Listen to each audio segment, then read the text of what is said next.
Hello friends, welcome to Indian study पर आपका स्वागत है। दोस्तों, आज की इस वीडियो में मैं आप लोगों के लिए UP triple S C PET के लिए बेहतरीन टेस्ट लेकर के आया हूं, जो कि आपके आने वाले एग्जाम के लिए बेहद इंपॉर्टेंट है।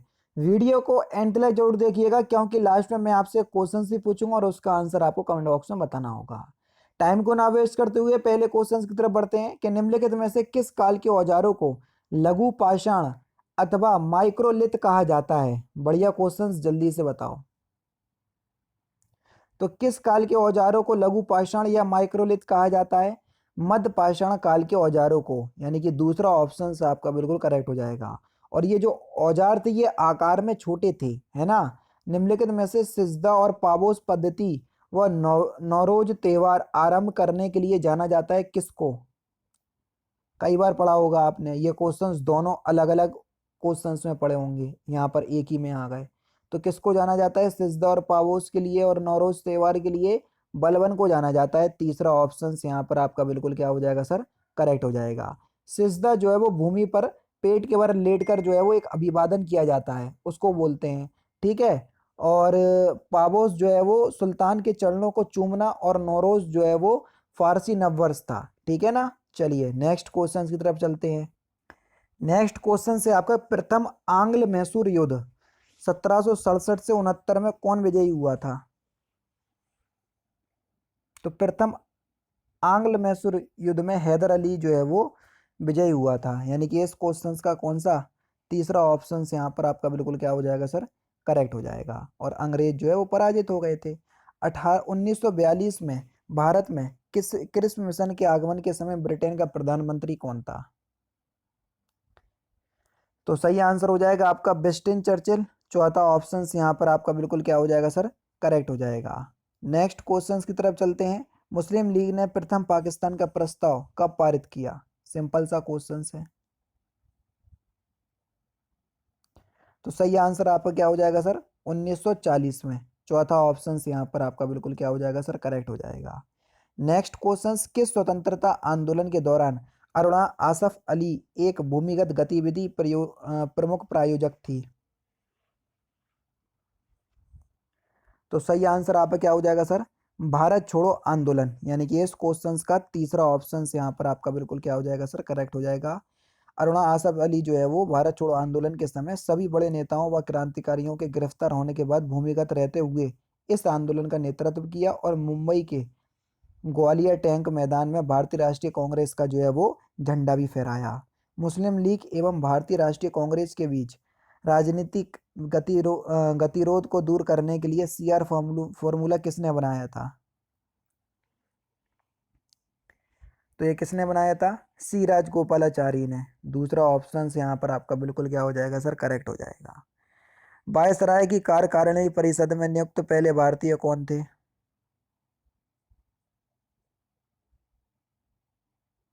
सत्येंद्र प्रसाद सिन्हा। दूसरा ऑप्शन यहाँ पर आपका बिल्कुल क्या हो जाएगा सर? करेक्ट हो जाएगा। ये बंगाल के एडवोकेट जनरल थे। निम्नलिखित में से, या निम्नलिखित fill in the blanks, Bharat में धार्मिक सुधारों के लिए आंदोलन शुरू करने वाले पहले भारतीय नेता कौन थे? तो ये राजा राम मोहन राय थे। दूसरा ऑप्शन करेक्ट। वर्ष 1919 में किन की गिरफ्तारी पर लोग जलियांवाला बाग में इकट्ठा हुए? डॉक्टर सत्यपाल और सैफुद्दीन किचलू। दूसरा ऑप्शन करेक्ट हो जाएगा। भारत में सर्वाधिक कॉफी उत्पादन किस राज्य में होता है? सिंपल सा क्वेश्चन से बता सकते हो, कॉफी उत्पादन भारत में सबसे ज्यादा कहाँ होता? कर्नाटक में। दूसरा ऑप्शन करेक्ट। विश्व की जनसंख्या में भारत की जनसंख्या का प्रतिशत कितना है?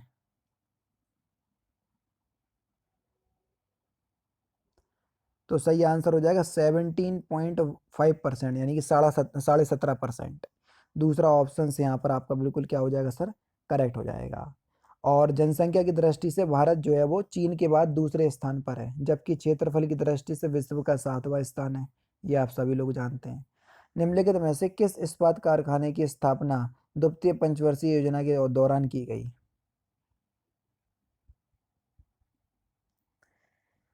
तो सही आंसर आपका क्या हो जाएगा सर?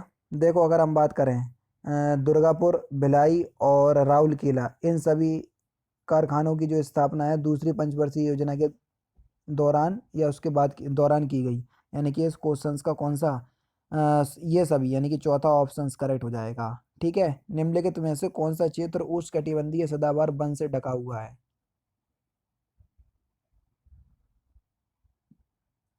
तो सही आंसर हो जाएगा सर पश्चिमी घाट। चौथा ऑप्शन यहाँ पर आपका बिल्कुल क्या हो जाएगा सर, करेक्ट हो जाएगा।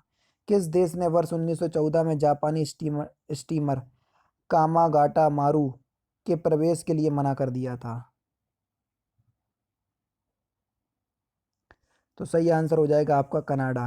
पहला ऑप्शन बिल्कुल करेक्ट हो जाएगा। विकास का भारतीय मॉडल किसके हितों के लिए सुरक्षा प्रदान करता है? तो सही आंसर आपका क्या हो जाएगा सर, राज्य और व्यक्ति दोनों की, यानी कि तीसरा ऑप्शन बिल्कुल करेक्ट हो जाएगा। विनिवेश का अर्थ क्या है? 17। विनिवेश का अर्थ है आपका उद्यमों में सरकारी भागीदारी घटाना। पहला ऑप्शन करेक्ट। दक्षिण एशियाई क्षेत्रीय सहयोग संघ की स्थापना कब की गई? सार्क जिसे कहते हैं। तो सार्क की स्थापना आप सभी लोग जानते हैं कब की गई, कई बार मैंने आपको बताया भी है। ये की गई आपकी 1985 में। ठीक है, और इसका मुख्यालय कहाँ पर है? काठमांडू में, यानी कि पहला ऑप्शन बिल्कुल करेक्ट हो जाएगा। श्रमिक की या उत्पादकता बढ़ने पर निम्नलिखित में से क्या घटित होता है? श्रमिक की उत्पादकता बढ़ने पर फर्म या कंपनी के लाभ में जो है वो इजाफा होता है ना, जो उन्हें अधिक पूंजी प्रदान करने के लिए प्रेरित करता है। तो यहाँ पर आपका कौन सा ऑप्शन सही हो जाएगा? तीसरा ऑप्शन। प्रतियोगी फर्मों को अधिक पूंजी के प्रयोग के लिए प्रेरित किया जाएगा। तीसरा ऑप्शन करेक्ट हो जाएगा। नेक्स्ट क्वेश्चन, आयकर अधिनियम के अंतर्गत इनमें से कौन सा एक आय का स्रोत नहीं है? तो कृषि से जो आय प्राप्त होती है वो एक आय का स्रोत नहीं माना जाता है। तीसरा ऑप्शन करेक्ट। भारतीय संविधान का मैग्ना कार्टा किसे कहा जाता है? तो भारतीय संविधान का मैग्ना कार्टा किसे कहा जाता है? मूल अधिकारों को। दूसरा ऑप्शन करेक्ट हो जाएगा। भारतीय संविधान के किस अनुच्छेद में आपातकाल का प्रावधान है? अनुच्छेद 352 में। दूसरा ऑप्शन बिल्कुल करेक्ट हो जाएगा।